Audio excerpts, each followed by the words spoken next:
அதனாலே தான் எங்கும் நிறைந்த தெய்வம் இதயத்திலும் குடிகொண்டிருக்கிறது அல்லவா. கலந்தவால் கண்ணலோடு நெய் கிடந்தார் போலே செந்தடியார் சிந்தனையில் தேனூரின் என்று என்பது சிவபுராணம். நீராய் உருக்கிய நாருயிராய் நின்றானே என்பது சிவபுராணம். இப்படியெல்லாம் நினைக்கின்ற போது பால் நினைந்து ஊட்டும் தாயினுள் சால பறிந்து பாவியனுடைய ஊடினை சுருக்கி உள்ளோடு பெருக்கி உடம்பிலா ஆனந்தமாய தேடினை சுரிந்து புறம்புறம் தெரிந்த செல்வமே சிவபெருமானே, யாருனை தொடர்ந்து சிக்கன பிடித்தேன் எங்கனந்து என்று அருள்வது இணையே. அன்பனும் பிடியில் அகப்படும் மழையே. ராமலிங்க சுவாமி அன்புங்கிறது பெரிய மழையா இருக்கக்கூடிய கடவுள் அன்புக்கு அனுப்பியாயிடுறாங்க. அன்பெனும் குடி ஆசை ஒரு அங்கே உள்ளவனும் குடியிலே போகக்கூடிய ஒரு ஆண்டவன். அன்பெனும் கடத்துள் அடங்கிடும் ஒரு பெரிய குடத்துல நீர் நிறைந்திருக்கிற மாதிரி ஆண்டவன் அதை நிறைஞ்சிருப்பான மனசுக்குள்ள. அன்பின் வழியில உயிர்களையும் திருவள்ளுவர் சொல்ற. அவனுக்கு தெரியும் அவனுக்கு மெயின் சூச்சி எது எங்கேன்னு. மெயின் சூச்சி ஆஃப் பண்ணிட்டா எல்லா லைட்டும் ஆஃப் ஆயிரும். சுவாமி இங்கதான் இருக்கிறார் உதயத்துல உள்ளம். சகாதேவன் தனியா கண்களை மூடிக்கொண்டு தியானம் பண்றார். சுவாமி அங்க ஜோதிமயமா காட்சி கொடுக்கிறார். சுவாமியினுடைய பரஞானம் அபரஞானம் சொல்லக்கூடிய 2 திருவடிகளை எல்லாம் பக்தி என்ற கயிறு போட்டு கட்டிவிட்டார். பக்தி வளையில் படுவோம் காண்க திருவாசகம். பக்திங்கிற வழி தான் ஆண்டவன் அகப்படுவான். படாண்டோபத்துக்கு ஆப்பட மாட்டான். இப்படிப்பட்ட வகையிலே பார்க்கின்ற போது உள்ளத்தினாலே இறைவனை கண்ணனை கட்டிவிட்டார். கோசலார் நாயனார் மனசுக்குள்ளேயே கோயில் கட்டி கும்பாபிஷேகம் பண்ணாரா திருநெல்வேலியில. அந்த மாதிரி இறைவனுடைய அறிவால் உணர்வு. அறிவா நூல் அறிவு வேறு வாழறிவு வேறு. அதாவது சில விஷயங்களை படித்து தெரிஞ்சுக்கலாம், சில விஷயங்களை அனுபவத்தில் தெரிஞ்சுக்கணும். அறிவால் அறிந்தும் இருதார் இறைஞ்சல் அடியார் இடத்தில் அறிவு அப்படின்னு சொல்லி அருணுக்கு நான் சொல்றேன். இப்போ ஒருத்தரை பார்த்து டாக்டர் போய் எனக்கு வயிற்று வலிக்குதுன்னார். வயிற்று வலி காட்டியா அப்பதான் மருந்து கொடுப்பேன்னா எப்படி காட்டும்? ஒருத்தன் தலைவலிக்குதுன்னா தலைவலியை காட்டியா அப்பதான் மருந்து கொடுப்பேன்னா தலைவலி காட்ட முடியுமா? பசின்னா பசியை காட்டு அப்பதான் சாப்பாடு போடுறேன்னா. இந்த 3மே காட்ட முடியாது, உணர்ந்து கொள்ளணும். நமக்கு தான் தெரியாது. அதுபோல பகவானையும் இறைவனையும் உணர்ந்து கொள்ளணுமே தவிர காட்ட முடியாது. காட்டுனா எப்படி காட்ட முடியும்? ஆகினால அப்படிப்பட்ட வகையிலே பார்க்கின்ற போது இறைவனையை அனுபவத்தால் உணர்ந்து கொள்ள வேண்டும் என்ற உண்மையை உணர்த்துவதற்காக இங்கு இதயத்திலே பகவானை கட்டிவிட்டான். இப்படிப்பட்ட வகையிலே பார்க்கின்ற போது அந்த மாதிரி அங்கே கட்டிவிட்டார். இப்படிப்பட்ட வகையிலே பார்க்கின்ற போது சகாதேவாய் என்னை விடு, சகாதேவாய் என்னை விடு, சகாதேவாய் என்னை விடப்பா என்று பகவான் கெஞ்சுறார். நான் விட்டு விடுறேன், ஆனா எங்க 5 பேரையும் பாரதம் போல காப்பாத்துறேன்னு சொல்லி சத்தியம் பண்ணி கூட நான் பொண்ண விடுறேன். உங்க 5 பேரையும் நான் காப்பாத்துறேன்பா, என்னை விடப்பா விட்டுட்டார். ஏன் கர்ணனையும் சேர்த்து 6 பேரையும் காப்பாத்துறேன் ஏன் சொல்லல? அவனையும் சேர்த்து சொல்லிருந்தா பகவானால் மறுக்க முடியுமா? அப்போ அந்த இடத்துல மண்டபத்துக்கு வரதுக்கு முன்னால கர்ணன் அண்ணன் என்பதை உலக வச்சாரு. இவன் பாசத்தால துணிச்சான். இப்போ வரம் கேட்கிறான்னு தெரிஞ்சது. கர்ணனை நீக்கி மற்ற 5 பேர்களை காப்பாற்றுறது சொல்லும்படி செஞ்சது. எல்லாம் அவருடைய மாயிரம். ஆகவே அப்படிப்பட்ட வகையிலே பார்க்கின்ற போது உடனே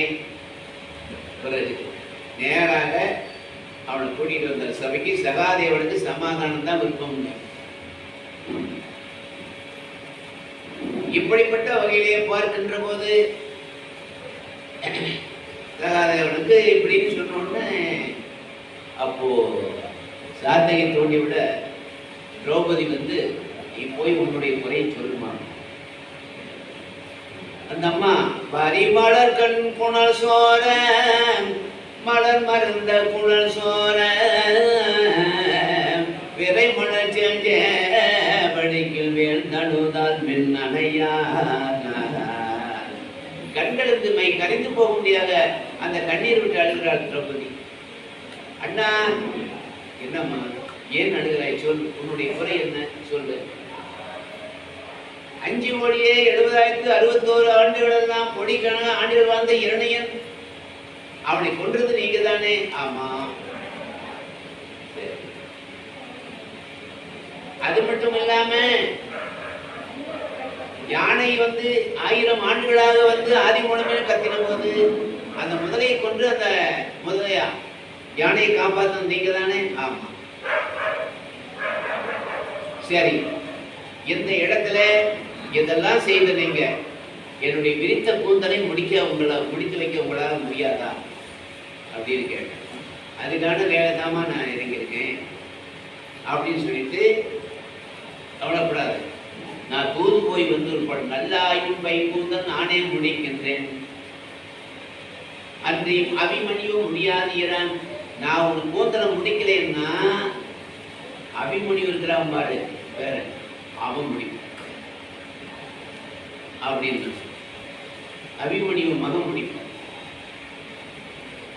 இப்படின்னு சொல்லுகின்ற போது, சரி இதுக்கு மேல நீ தூது போகணுமான்னு கேட்டார் தர்மராஜா. தர்மரே ஒரு பெண்ணு அழும்போது அவன் மனசுக்கு ஆறுதல் சொன்ன, அவ்வளவுதான், சமாதான தூதா இருந்தா பரவாயில்ல, பார்க்கலாம். நேராக அடுத்த நாள் உடனே நல்லா கூறிவிட்டு அங்கிருந்து புறப்பட்டாரு. அதுக்கப்புறம் எல்லாரும் புறப்பட்டு இங்க அஸ்னாபுரிக்கு வர்றாங்க. வருகின்ற போது வழியிலே செண்பகை சோலை என்ற இடத்துல தங்கியிருக்கார்.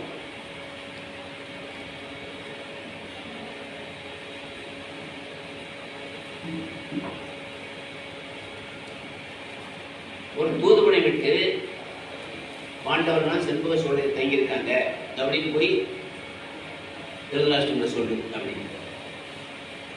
அன்று தூது கொண்டு இலங்கை தீ பிழைத்தவன் ஐவருக்கு இன்று தூது வந்து இப்புறத்தில் தங்கினான் என்ன, இந்த வரைக்கும் ஒரு பாடம் நான் எழுதியிருக்கேன். அது போய் அவன் எப்படி சொல்றான் தூதுவை, வருகிறார் உண்மை தேடே கருணையினால் கண்ணன் நாடே,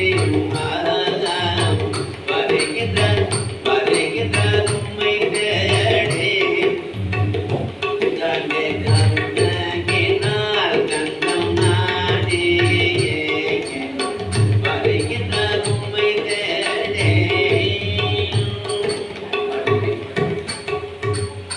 நிகழும் வீதம் தெரிந்து நினைவின் கண்ணும் தெரிய மகிழ்வுகள் சோடி மாதவனே வருகின்றார் உம்மை தேடி கருணையினால் கண்ணும் நாடி, வருகின்றார் உம்மை தேடி.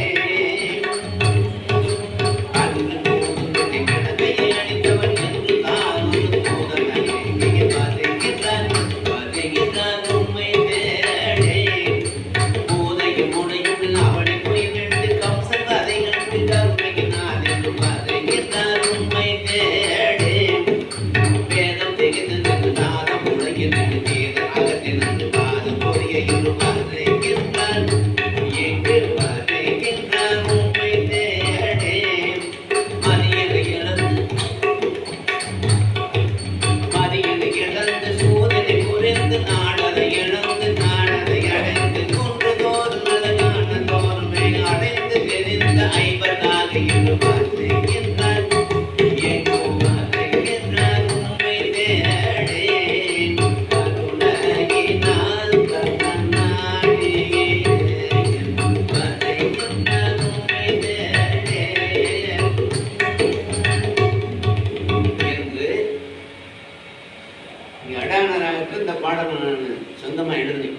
என்ன அது 4 வரியில செய்யுள்ள இருக்கு, அதுக்கு விளக்கமா. அப்படிப்பட்ட வகையிலே பார்க்கும்போது திருதராசன் கேட்டு மகிழ்ந்தான். ஆகா, உலகம் போன்று பகவான் என்பால் வருகிறார், அவருக்கு வேண்டிய அணிகளும் பொண்ணும் மணியும் திரவியங்களும் நவமணிகளும் தருவேன், இன்னும் என்ன கேட்டாலும் கொடுப்பேன்னா. அப்ப உதிரக சொல்றாரு, அவர் அஷ்டலட்சுமிக்கு நாயகர், பொண்ணும் மணிக்கும் ஆடையாவதுக்கு பஞ்சமே கிடையாது, நீ கொடுத்தா அவர் வாங்க போதல, நீ ஏதாவது செய்ய விரும்பினால் பாண்டவருக்குரிய 10 நாட்டை கொடுத்து விடு, அதனால அவர் மகிழ்வார் அப்படின்னு உதிரக சொல்றாரு முதலமைச்சர்.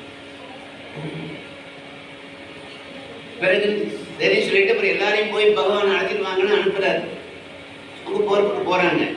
எந்த நேரத்துல இங்க துரியோதனம் பார்த்தான், மாமா சவுனியன் கிருஷ்ணர் வந்திருக்காரா, அவரை போய் நம்ம வரவேற்போம் வாங்கண்ணா, வாங்க மாமா அப்படின்னா. வைத்தியக்காரன், உனக்கு அறிவு இருக்குதாடான்னு கேட்டான். யாரு? சகுனி. துரியோதனன். என்ன ஏண்டா ஒரு காட்டிலே ஆடுகளையும் மாடுகளையும் மேய்த்து தெரியக்கூடிய ஒரு இடையன், நீ பேரரசன், நீ போய் அவனை வரவேற்கிறது அவன் தகுதிக்கு என்னடா அது? பெருமைக்கு தகுமா? முட்டாளு பேசாம இருக்கின்றான். மாமா, எனக்கு எப்பெல்லாம் புத்தி குறையுதோ அப்பெல்லாம் புத்தி சொல்லி என் மனசை மாத்திருக்கணும். நீங்க தெய்வம் மாமா. இவன் என்ன சொல்றான்னு பாவா அவனுக்கு தெரியும். அவன் சொல்ற மாதிரி தான் ஆடணும். இப்படிப்பட்ட அந்த வகையிலே பார்க்கின்ற போது பிறகு எல்லாரும் போய் அங்கே கிருஷ்ண பரமாத்மா அழைத்துக் கொண்டு வருகிறார்கள். உடனே உத்தரவு போட்டான் துரியோதனன், யார் இந்த கண்ணனை போய் பார்க்க போகக்கூடாது, வரவேற்க போகக்கூடாது, இல்லைன்னா உங்களுக்கு தகுந்த தண்டனை கொடுப்பேன்னா. இவன் தான் வரவேற்க போறேன்னு சொன்னா, செவனி சொன்னோடனே இதை மாத்திக்கிட்டான். இப்போ போகக்கூடாதுன்னா சட்டத்தை அப்படியே மாத்துறான். இவன்கிட்ட தானே இருக்குது. அதுக்கப்புறம் பீஷ்மர், துரோணர் பெரியவர்கள்லாம் போய் வரவேற்றாங்க. அஸ்தாபுரியிலிருந்து அப்புறமா அங்கே உள்ள நுழைகிறாங்க. எல்லாரும் மக்கள் அனைவரும் உன்னை காணவே கண்ணாயன் உள்ளம் நாடுதே, உன்னை காணவே கண்ணாயன் உள்ளம் நாடுதே, பணமோகனமே துணவாகிய எந்தை ஊரி திணைந்திடும் அன்பில் பெருமோடு உன்னை காணவே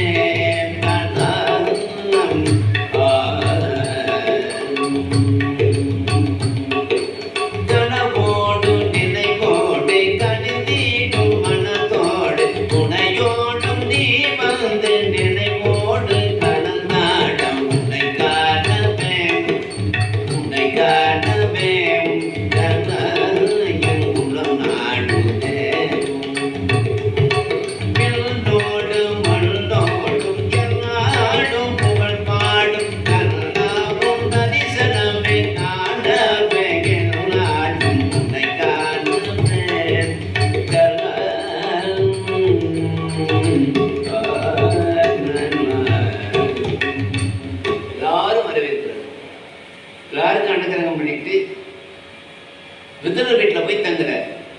விதுரர் பார்த்தார், எங்க பள்ளம் இருக்கிற இடத்துல வெள்ளம் போய் தங்குற மாதிரி அன்பு இருக்கிற இடத்துல ஆண்டவன் தங்குவான். அன்பு இருக்கிற இடத்துல தான் ஆண்டவன் இருக்கும். அன்பே சிவமாவது ஆகும் அறிகிறார் என்று திருமூலர் சொல்வார். அப்படிப்பட்ட வகையிலே பார்க்கின்ற போது அங்க போய் தங்கின உடனே விதுரருக்கு ரொம்ப சந்தோஷம். பெருமானை இருந்து வந்தருள் இறைஞ்சி நான் இறைஞ்சி பெருந்து வந்தனை பிறப்பையும் எனப்பையும் பிறந்தான் மருந்து வந்தனை அமரருக்கு அருளிய மாயோன் பிரிந்து வந்தனம் என்று உளம்புரைய விதுரன். ரொம்ப சந்தோஷம். கொண்டனதை கண்டு விட்டால் கண்டவரமாத்மா கண்டவரமாத்மா உள்ளமெல்லாம் ஒரு போதையா கண்டவரமாத்மையன் உள்ளம் எல்லாம் ஒரு போதையா கண்டவரமாத்மா கண்டமலர் சோலையில கண்டவரமாத்மா கண்டமலர் சோலையில கண்டவரமாத்மா வந்து மனம் தந்து சென்றாய் கண்டவரமாத்மா நீ வந்து மனம் தந்து சென்றாய் கண்டவரமாத்மா நீ கண்டவரமாத்மா நீ கண்டவரமாத்மா.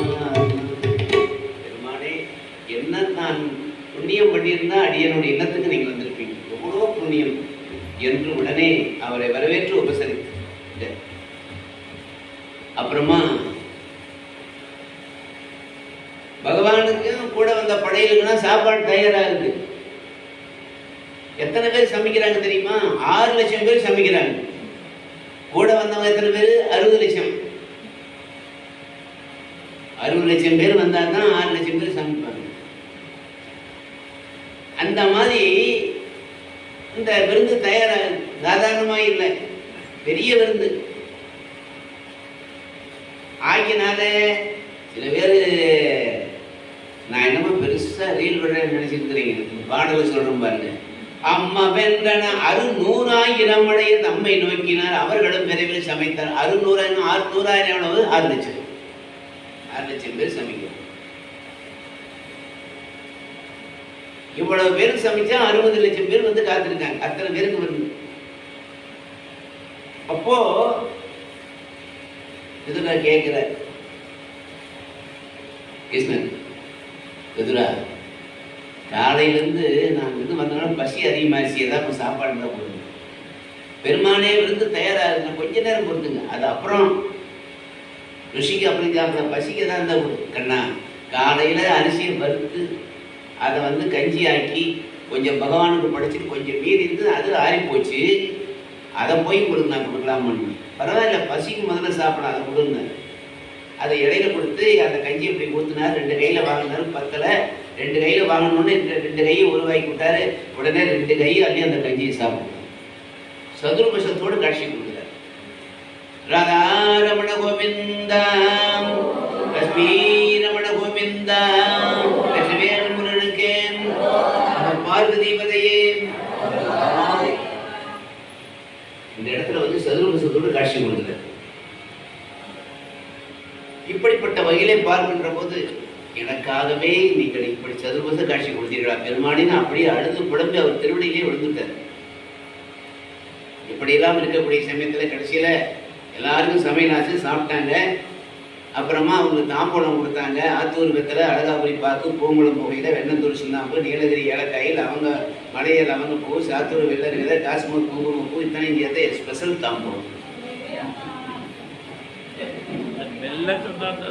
ஏற்பட்டது. இன்னும் வேற விதமாக சொன்னா சோழவந்தா வெத்தலை, கங்கரக்கோட்டை பாக்கு, கும்பகோணம் சுண்ணாம்பு, நேப்பத்தூர் கோயில, கொடைக்கானல் ஏலக்காய், மூணார் லவங்கம், மதுரை வெள்ளிக்கை வெள்ளரி விதை, சிம்லா குங்கும பூ, இத்தனை சேர்ந்து அருமையான ஸ்பெஷல். இதெல்லாம் சேர்த்து சாப்பிட்டு சாம்பாடு எப்படி இருக்கு, நல்லா தானே இருக்கும். இந்த நாட்டை துரியோதனார் மீண்டும் பாண்டவருக்கு கொடுத்து முதல் தாம்பூலம் கொடுக்குற மாதிரி கொடுக்குறாங்க. தாம்பூலத்துக்கு நம்ம நாட்டு தேசிய கொடிக்கு ரொம்ப ஒற்றுமை இருக்கு. 300 வருஷம் இந்திய ரத்தத்துக்கு அப்புறம் தான் மூவர்ண கொடி பச்சை சிவப்பு வெள்ளை வந்துச்சு. அதே மாதிரி இந்த வெத்தலை பாக்குக்கு தாம்பூலத்துக்கு வெத்தலை பாக்கு சுண்ணாம்பு 3 போட்டா தான் ரத்தம் மாதிரி சிவப்பாக இருக்கும். உட்கார்ந்து யோசனை பண்ணுவீங்களா அப்படின்னு கேட்காரு. அந்த நேரத்தில் இருக்கிறோம். அதுக்கப்புறம் பெருமானை நீங்கள் தூது வந்த காரணத்தை அடையன் தெரிந்து கொள்ளலாமான்னு கேட்டார். போல பாண்டவருக்காக அவன் நாடுகள் அவன் கொடுக்க மாட்டானே, அது தெரியும். இருந்தாலும் முறைன்னு ஒன்று இருக்கு. தூது வந்து நாடு கொடுக்கவில்லைன்னு உலகத்துக்கு தெரிய வேண்டும் அல்லவா. சம்பிரதாயத்துக்காக தான் தூது வந்தேன், ஆனால் நடக்கிறது பாரத போர் நடந்தது.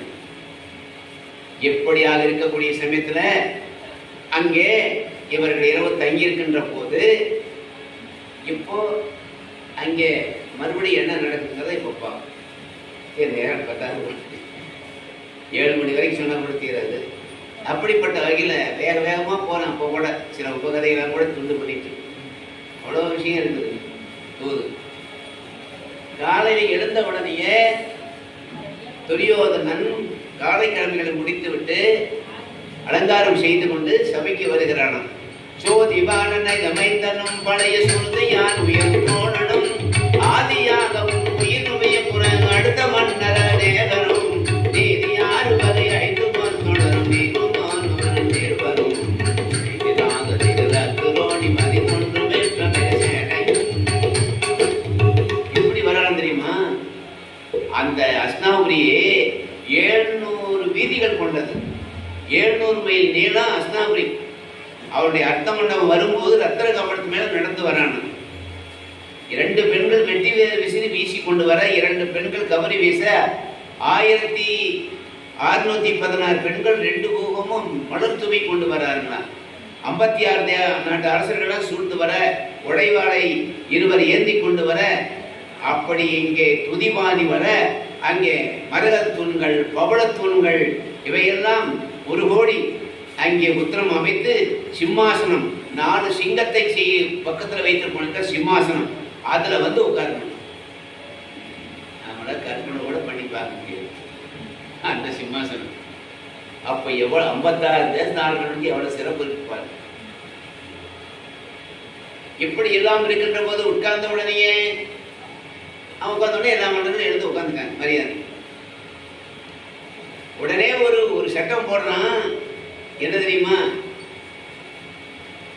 காவல் மன்னவர் முகங்கதோறும் இரு கண்பரப்பி அவர் அருந்துவோர் ஏவலின் கண்வரும் பூத நாம் இடையில் என்று நாம் அவையிலேறினால் ஓவன் என்று எதை ஒன்று தொழுதுறவு ஊரினே உங்களூரும் தீ மலர்ப்பாடத்தை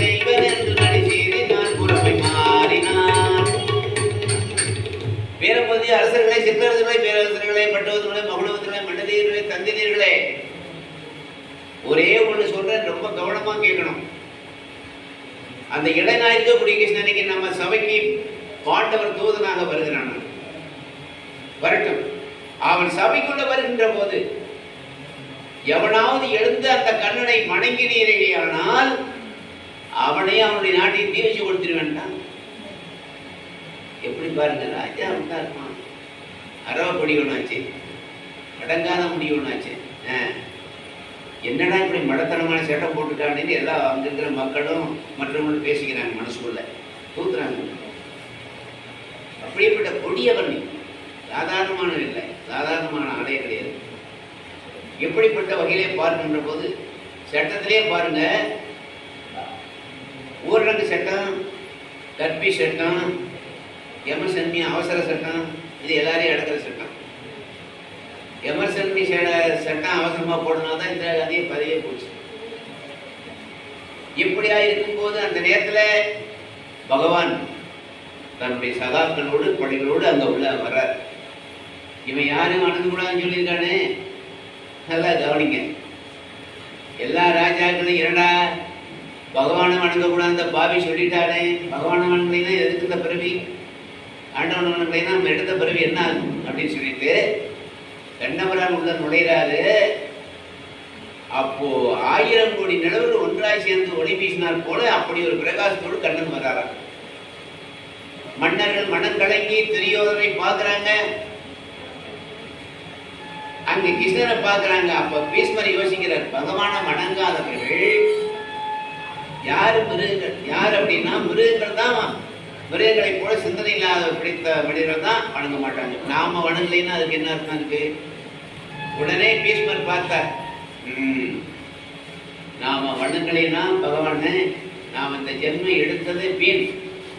உடனே எழுந்து எல்லாரும் அவன் இறந்து நம்ம அரண்மனை கொடுத்துட்டு நம்மளை கூட கொடுத்துட்டு அப்புறம் பார்த்துக்குவோம் அப்படின்னு பீஷ்மர் தான் தைரியமா எழுந்து முதல்ல அந்த இடத்துல பகவானை துதிக்கின்றார். எப்படின்னா, கோபாலா கோபாலா கோகுல நந்தன கோபாலா கோபாலா கோபாலா நீ புண்ணிய தருக கோபாலா கோணவன் புகழும் தேவன் நீயே வருவாய் நீயும் கேட்க வாஞ்சை உடனே வணங்கின்றேன் வந்து நீயும் அல்வாய் கோபாலா கோபாலா கோகுல நந்தன கோபாலா மாதவா கேசவ சுந்தர வாமன கோவிந்த திருவிக்கிரம சீதர வாருங்கள் வாருங்கள் சொல்லி தலைக்கு மேல கரம் கூப்பி பீஷ்மர் வணங்குறார். பீஷ்மரே இருந்து வணங்குறாரு. துரோணர் கொஞ்சம் தைரியம் குருநாதர், அவரே வணங்கும் போது அவர் வீட்டை கொடுத்துட்டு அப்புறம் வந்து நம்ம வீட்டுக்கு வரணும் பேசிக்கிறாங்க. இவர் ஒரு தைரியம் எழுந்து வணங்குறாரு. மாதவனை கேசவரே மாட்டுடைய தேசிகரே மாதவம் புரிந்து நின்றேன்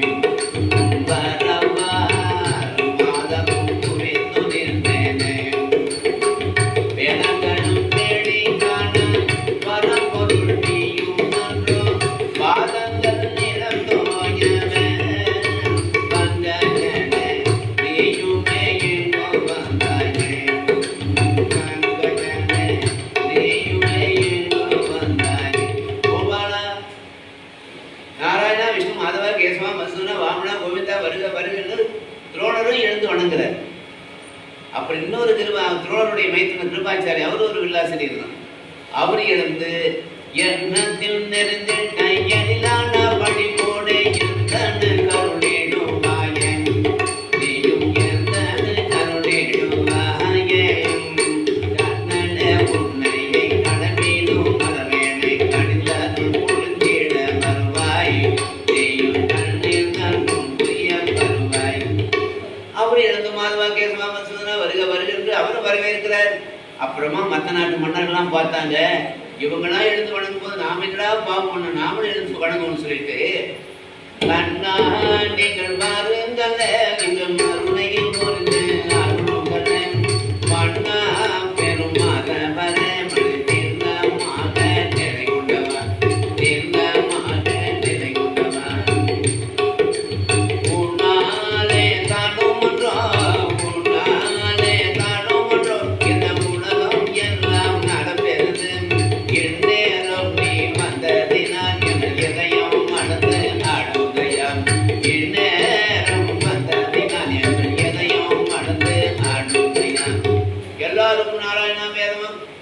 கோவிந்தா திருவிக்கிரமா ஸ்ரீரா கிருஷ்ணேசா பத்மநாப தாமோதர வருகவர் சொல்லி எல்லாரும் ராதாரமண கோவிந்தா லட்சுமி ரமண கோவிந்தா என்று வரவேற்கிறாங்க. எல்லாரும் வரவேற்க, எல்லா நாட்டு மன்னரும் வரவேற்க. பொதுமக்கள்லாம் பார்த்தாங்க, ஏன்டா இத்தனை பேரும் மன்னாதி மன்னர்கள்லாம் வணங்குறாங்க, நாம் என்னடா பாவம் பண்ண, நாமளும் தான் எழுந்து வழங்கணும். அத்தனை பொதுமக்களுக்கு எழுந்து அன்பு கண்ணாவாம் எங்கள் நாதை கண்ணாவாம் அதில் ஆனந்த ஞாபகமே பொங்கி படித்திட அற்புத காட்சியை கண்டு மகிழ்ந்திட வேகமாய் வாராய் கடுமாகமாய் வாராய் ஒன்றை நோக்கி மலையை தடுத்து கன்றை நோக்கி மலையை தடுத்து என்று நின்றாயே எதுகன்று நின்றாயே அன்பு கண்ணாவாம் எங்கள் நாசை கண்ணாவாம் அன்பு கண்ணாவா எங்கள் நாசை கண்ணாவாம்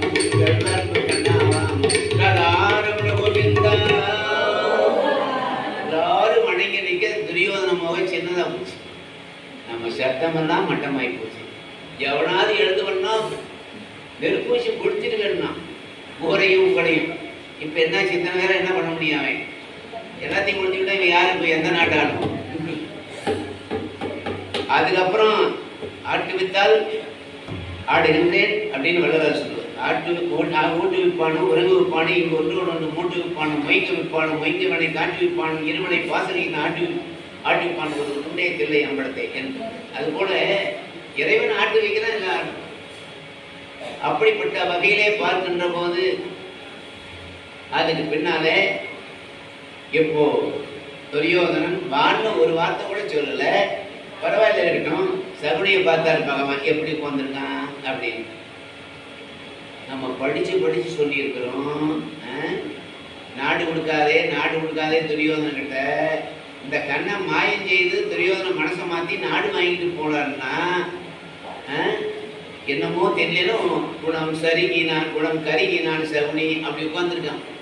75% நம்ம பாரத போர் நடக்கிறதுக்கு நாமளே ஏற்பாடு பண்ணியிருக்கோம். இன்னும் ஒரு 25% தான் இருக்குது. இவன் கெடுத்துருவான் அப்படின்னு சகுனி நினைக்கிறான். கர்ணன் எப்படி உட்கார்ந்துட்டான்னு பாரு. பகவான் அங்கே எப்படி உட்கார்ந்துடணும்? பகவான் பார்வையை திருப்பினாரே, கர்ணனோ தலையை கீழே தொங்க போட்டு கொண்டு எதையும் பார்க்காத மாதிரி உட்கார்ந்துருக்கான். 2 விதமான மனநிலை அவனுக்கு. எப்படி தெரியுமா? கிருஷ்ணரை வணங்கலாமா வேண்டாமா? துரியோதனுடைய மனநிலை உணர்ந்து மௌனமா இருக்கிற, ஒழுமே சொல்லலையா பேசாம இருக்கான். இப்ப எல்லாரிடத்திலும் இருக்கிற பகவான் தெரிஞ்சுக்கிட்டார். துரியோதனை எப்படி இருக்கான்னு பாக்குறார். நான் வான்னு ஒரு வார்த்தை கூட சொல்லலையே. ஆனா இந்த பெரிய மனுஷங்கள்லாம் எல்லாம் சேர்த்து என் பக்கம் சிம்மாசனம் போட்டு தகிசன உட்கார வச்சிருக்கானு, இவனை பார்க்க கூடாது அப்படின்னு சொல்லிட்டு வடக்கு முன்னா உட்கார்ந்தனா இப்படி செத்துனாரு. பகவானை பார்க்க கூடாதுன்னு பிடிச்சிருக்கு. பகவான் என்ன பண்றாரு? அந்த பக்கம் காட்சி கொடுக்குறாரு. நினைச்ச இப்படி தெரிஞ்சுக்கிறாங்க. அவர் அந்த பக்கம் ஒரு கண்ணன் காட்சி கொடுக்குறாரு. அவனை பார்க்க கூடாது, மேற்கு முன்னா திரும்பிக்கிறான். அங்கேயும் கண்ணன் காட்சி கொடுக்குறாரு. திருப்பி கிடக்குனான். எந்த பக்கம் பார்த்தாலும் இவனாவே இருக்கிறான். நம்ம எங்கதான் பார்க்கறது? கீழே பார்த்தா கீழே ஒரு கண்ணன் காட்சி, மேல பார்க்கறான் மேல ஒரு கண்ணன். எல்லா இடத்துலயும் அவராகவே இருக்காரு. அப்பா இவன் என்னடா இல்லாத இடமே இல்லை பொழுது, எங்க திரும்பினாலும் அவன் அந்த பக்கமாவே காட்சி கொடுக்குறாரு அப்படின்னு சொல்லிட்டு பாருங்க. பகவானை பார்க்கணும்னு எத்தனை முனிவர்கள் தவம் இருக்கிறாங்க, 1000 ஆண்டு. அவங்களும் காட்சி கொடுக்கல. பார்க்க கூடாது நினைக்கிறவங்க திருமணம்னா காட்சி கொடுக்குறாரு. என்ன ஓர வஞ்சன பகவானுக்கு. அப்படி இப்படிப்பட்ட நிலையில அப்ப பகவானே வாய் திறந்து சொல்றாரு, துரியோதனா விரோதியா இருந்தாலும் வீடு தேர்ந்தவன் வந்தா வாங்கன்னு சொல்லணும், உபசரிக்க. அதான மனித பாடணும். நான் உன்னை பார்க்கறதுக்கு தானே வந்தேன், நீ ஒரு வார்த்தை கூட பேச மாட்டேங்கிறிய. அப்படி என்னப்பா நான் தவறு பண்ணேன்? கோபாலா உன்னை பார்க்கறதுக்கு எனக்கு விருப்பம் இல்லை. என்ன நீ வந்த முறை அப்படி. சரி, நான் வந்த முறையில பார்க்கறதுக்கு உனக்கு பிடிக்கல. சரி ரைட்டு. சரி, நான் வந்த முறையில என்ன நீ தவறு கண்டுபிடிச்ச அதையாவது சொல்லு. அது உன் மனசாட்சியை கேட்டு பாருன்னு. சரி, எல்லாருமே கேட்கணும், நீயே சொல்லு. ஓ அப்படியா, எங்கிருந்து வருகிறாய்? இப்போது உபப்பிளாவை படித்த ராடராஜ். யார் அனுப்பி வந்தாய்? பாண்டவர்கள் அனுப்பி வந்தாய். எதுக்காக வந்த? நாடு கேட்டு வந்திருக்கிறேன். யாரிடம்? உங்கள்கிட்ட தான். அஸ்னாபுரி வந்து எத்தனை நாள் ஆச்சு? நேற்று தான் வந்தேன். நேற்று வந்தேன்.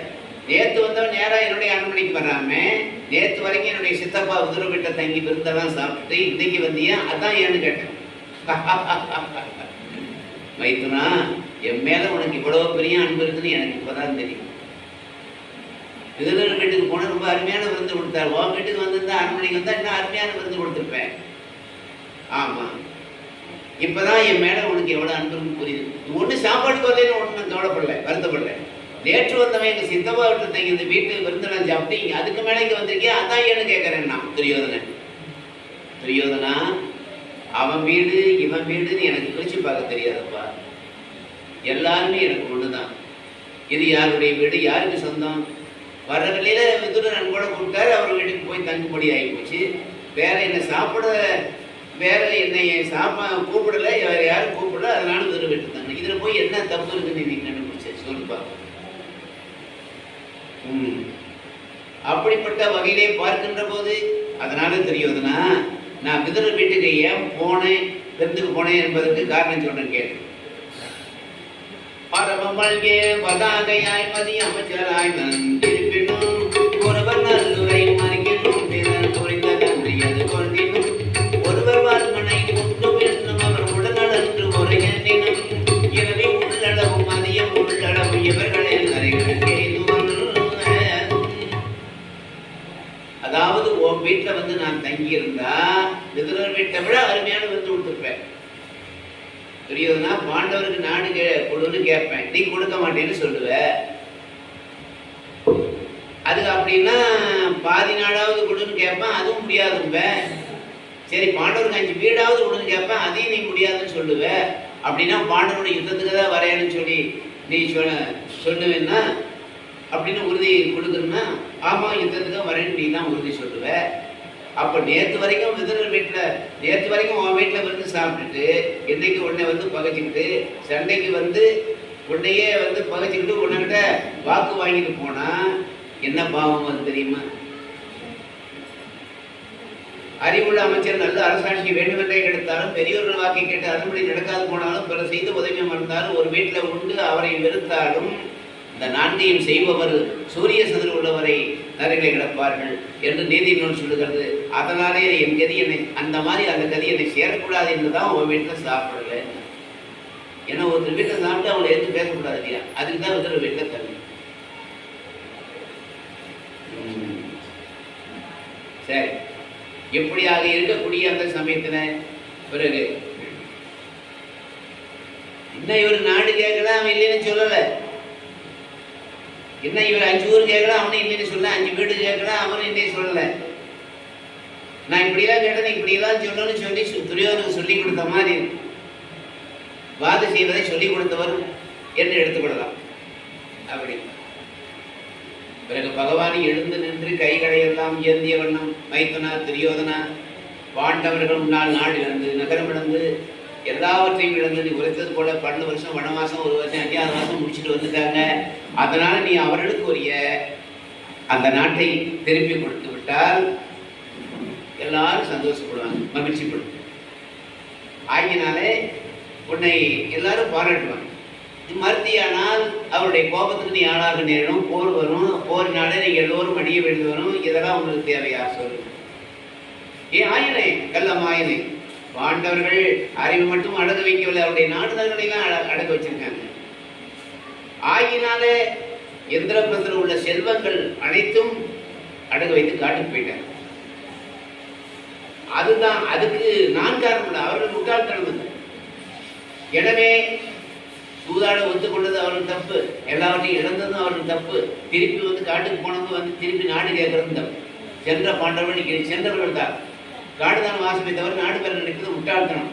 ஆகினால நீ வெறிக்கிலன் இருந்த மன்னர்கள் திகைக்கிறன் பல நினைக்கிறன் ஓய் நகைக்கிறன் உரைத்த உண்மை மொழி பெய்தது என்று அவர் அற்புகளில் பேய்மலர் துணையலை இவர் என்னுடன் மலைத்து வெஞ்சவர் விளக்கிறன் இருக்கும் இடமேனினும் இப்புவியில் யான் அவருக்கு அரசு இதை கொடேன். என்ன சொல்றான்? நீ வெறுத்தாலும் சரி, இங்க இருக்கிற மன்னர்கள் எல்லாம் என்னடா இது துரியோதனை பாண்டவருக்கு நாடு கொடுக்கலன்னு என்ன வெறுத்து பேசினா என்ன. அது மட்டும் இல்ல, நான் என்ன சொல் தவறி விட்டேன். அந்த தேவர்கள் எல்லாம் சொன்னார் தான் நாடு கொடுக்கல என்ற ஆத்திரத்தில் அந்த பஞ்சையர்களான பாண்டவர்கள் என் மேல எதிர்த்து பகைத்து ஆயுதம் எடுத்தால் என்ன, இப்படி எவர் செய்தாலும் என்னவென்றால் சொன்னாலும் இந்த உலகத்திலே ஒரு ஈ இருக்கக்கூடிய இடம் கூட நான் கொடுக்க மாட்டேன்னு சொல்லிட்டான் கண்ணன். இங்க கிருஷ்ணன் யாருக்கு தெரியும்.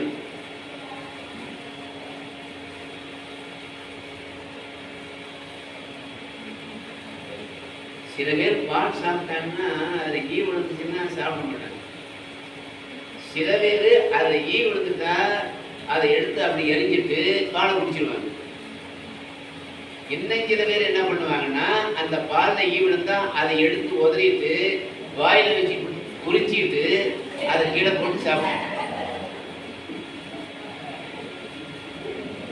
இதுதான் ஈ உறிஞ்சாங்க ஜனத்துக்கு.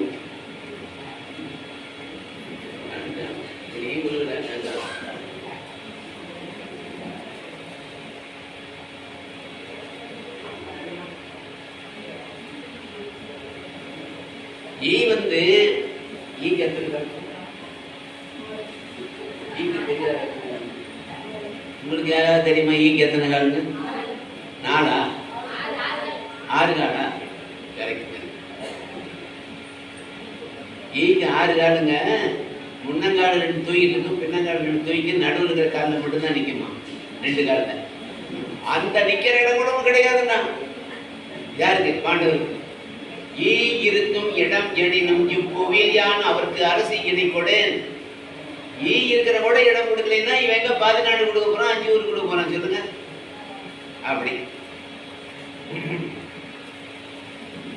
இப்படிப்பட்ட வகையிலே பார்க்கின்ற போது ஒருத்தன் சரியான செல்வந்த மனைவியோட வாழ்ந்துட்டு வந்தான், புள்ள குட்டி ஒண்ணு இல்லை, ஆனா சரியான கஞ்சன். ஒரு நாள் ஒரு சாமியார் ஒருத்தர் வந்தார்.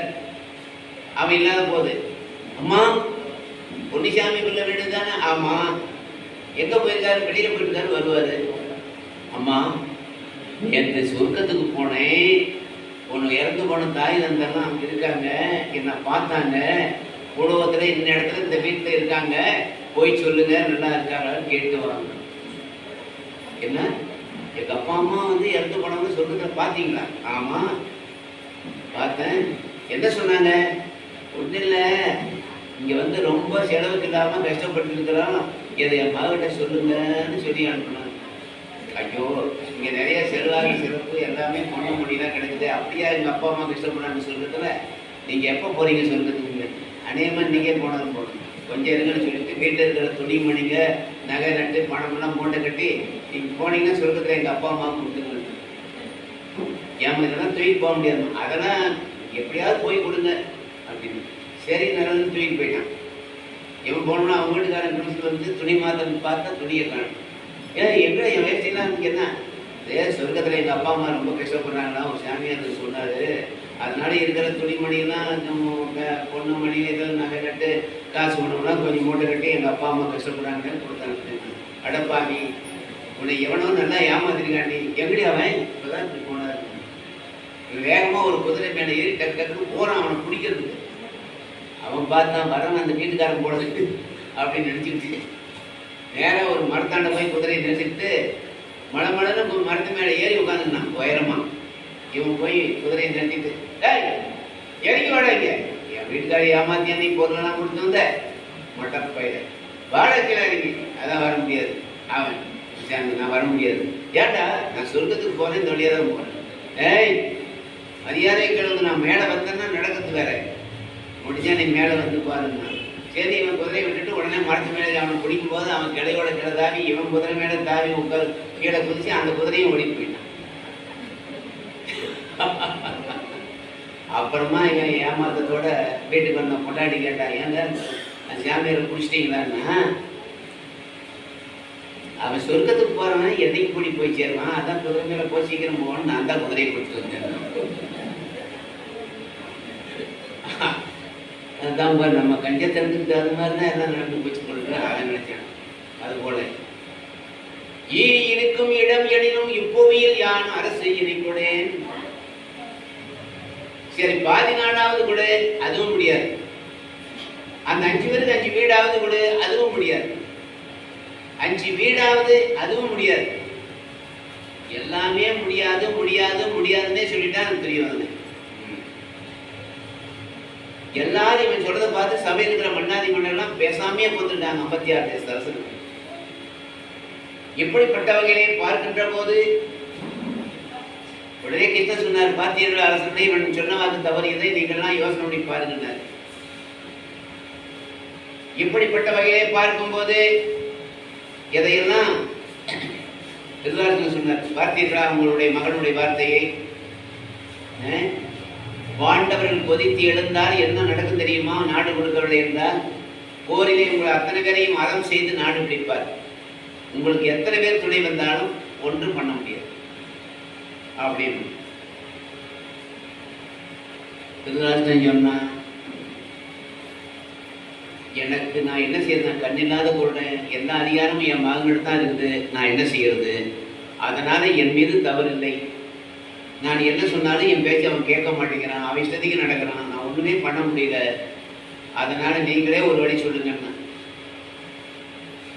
உடனே கிருஷ்ணர் பார்த்தாரு, தந்தை காதன் ஒரு தன்மை கண்டினையதாய் பயந்த எரு தம்பியன் எந்த வாழ்வும் அரசு கொடுத்தவன் நிற்கொழுந்து ஒருவனின் கூடான் குந்த மாநிலம் மனத்தில் நிற்கும் உயர்முறைமையா துணைய அரசத்தின் 5 மாநகர் நீ கூடா துணையில் என்னதாகும் உனது அரசியல் என்னதாகும் உனது அரசியல்.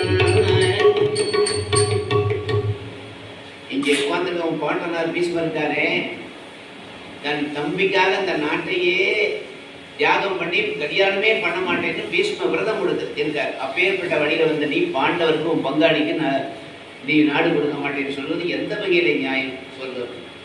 என்னது, பாண்டவர்கள் எங்களுடைய பங்காளியா? இது எந்த வகையில நான் ஒத்துக்கொள்ள முடியாது. ஏன்னா அவர்கள் யாரு?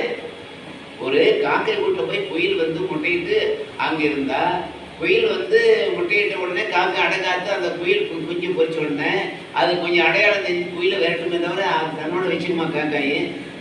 அதுபோல அவர்கள் எங்கேயோ யாருக்கோ பிறந்தவர்கள், நாங்கள் வேறு. எப்படி அவருடைய சகோதரர்களை ஏற்றுக்கொள்ள முடியும்? முடியவே முடியாது. ஆகினாலே நீங்கள் மறுபடியும் சொல்லும், மறுபடியும் பேசுறது எனக்கு பிடிக்காது. தாயார் வயிற்றில் பிறந்து நல்வேட்டையாடி நயம்புரியும் தாயார் வயிற்றில் பிறந்து சம்படராய் காயா மரமும் வரலாம் குணமும் கல்லாவி மன்ன ஈயா மனிதரை ஏன் படைத்தாய் கச்சியகமனை. நல்லவனுக்கு நல்லவன் ஒரே வழி, நல்லவன் கெட்டவன் 2 வழி, கெட்டவனுக்கு கெட்டவன் ஒரே வழி. ஒரு வரப்பு, கொஞ்சம் குறுகிய வரப்பு, அங்கிருந்து ஒரு நல்லவன் வரான், இங்கிருந்து ஒரு நல்லவன் போறான். போன உடனே அவன் என்ன பண்றான்? அவருக்கு நம்ம வழி கொடுக்கணும், அவரே இறங்கிட்டாரு. இந்த நல்லவன் அவருக்கு வழி கொடுக்கணும், இவர் இந்த பையன். இப்போ 3 வழி ஆயிடுச்சு. இவர் போனது ஒரு வழி, அவர் இறந்த ஒன்று, நடுவில் எப்போ இருக்கிற வழி. நல்லவனுக்கு நல்லவன் 3 வழி, ஒரே வழி.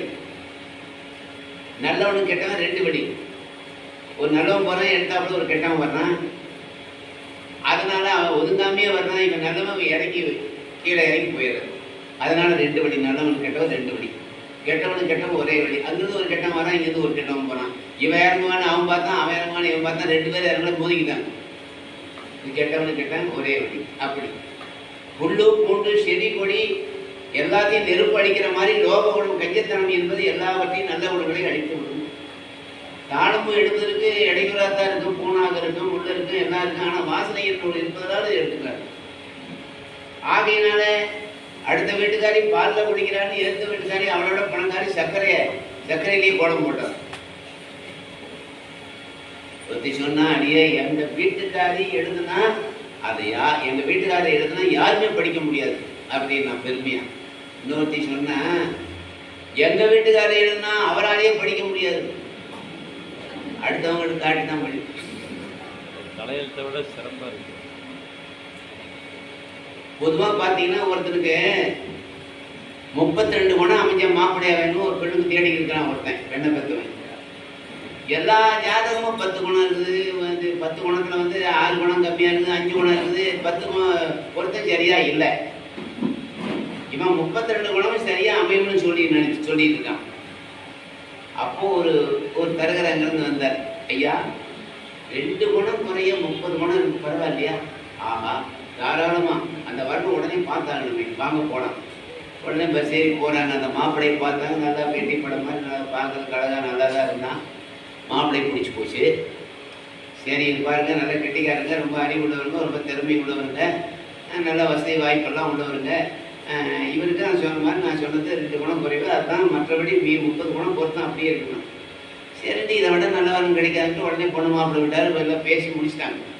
பேசி முடிச்ச உடனே அப்புறம் குறிப்பிட்ட கால முகூர்த்தத்தில் கல்யாணம் வைக்கிறார். கல்யாணம் வச்ச உடனே